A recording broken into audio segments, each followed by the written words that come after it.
Ya baik, berikut adalah latar belakang masalah dari literasi digital dan etika bermedia sosial. Perkembangan teknologi digital dan media sosial yang pesat membawa kemudahan tetapi juga tantangan seperti penyebaran hoaks, perundungan daring, dan kurangnya kesadaran etika.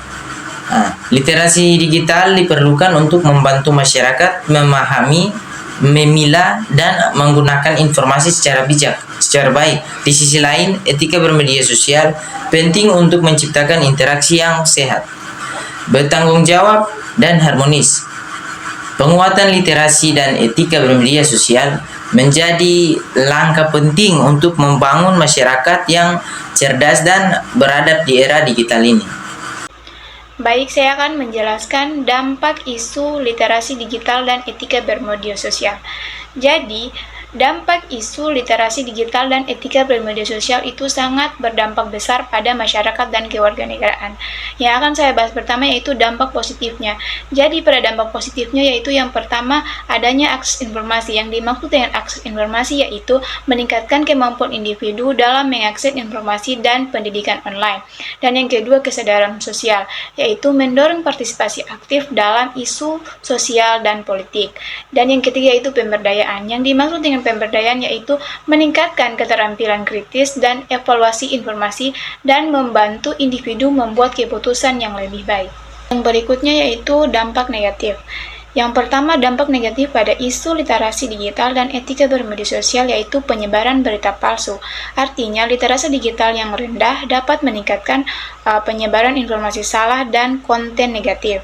Yang kedua, krisis etika, yaitu terjadi penurunan norma kesantunan dan komunikasi seperti ujaran kebencian dan perundungan siber. Dan yang ketiga yaitu kesenjangan sosial, yaitu akses yang tidak merata terhadap teknologi dapat memperlebar kesenjangan antara kelompok masyarakat. Ya baik, di sini saya akan menjelaskan tentang solusi untuk mengatasi degradasi moral dan etika publik. Di sini ada beberapa tahap. Yang pertama, pendidikan dan kesadaran. Meningkatkan kesadaran pendidikan moral dan etika di sekolah-sekolah serta melalui program komunikasi dapat membantu menekankan nilai-nilai moral yang kuat sejak dini. Yang kedua, penguatan hukum dan kebijakan, memastikan bahwa hukum dan kebijakan yang ada mendukung dan melindungi nilai-nilai etika serta menerapkan sanksi yang tegas bagi pelanggaran. Yang ketiga, peran media memiliki peran penting dalam membentuk publik. Dengan demikian, media dapat digunakan untuk menyebarkan pesan-pesan etika dan moral yang positif serta mengkritik tindakan-tindakan yang tidak etis. Yang keempat, pengembangan karakter. Program-program yang fokus pada pengembangan karakter seperti kejujuran, tanggung jawab, dan empati dapat membantu individu untuk bertindak sesuai dengan nilai-nilai etika. Yang kelima, keterlibatan masyarakat. Mendorong partisipasi aktif masyarakat dalam diskusi dan kegiatan yang berkaitan dengan etika dan moral dapat membantu menciptakan lingkungan yang lebih etis.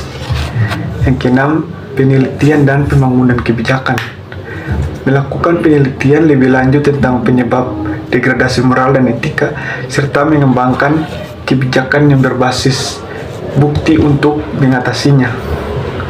Yang ketujuh atau yang terakhir ini, pemberdayaan nilai-nilai etika, memperkuat institusi-institusi yang mendukung nilai-nilai etika seperti lembaga swadaya, masyarakat, dan organisasi non-pemerintah untuk kosikan praktik etis. Ya, mungkin itu saja solusi yang dapat saya paparkan mengenai solusi degradasi moral dan etika publik. Terima kasih.